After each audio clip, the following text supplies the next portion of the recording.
Sanremo medio, con canzoni medie, con artisti che non...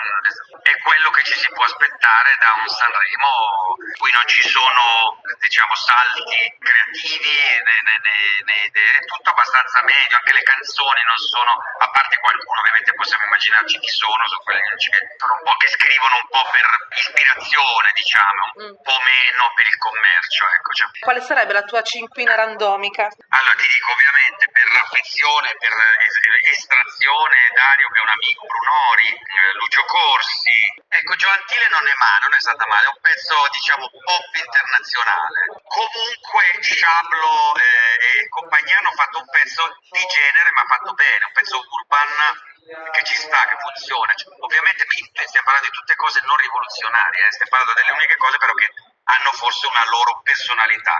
Mi sembra che Carlo Conti sia riuscito nell'intento di far morire il rap, perché tutti i rapper che sono arrivati qua hanno coperto i tatuaggi, sono arrivati elegantissimi, hanno fatto i brani della stragrande tradizione.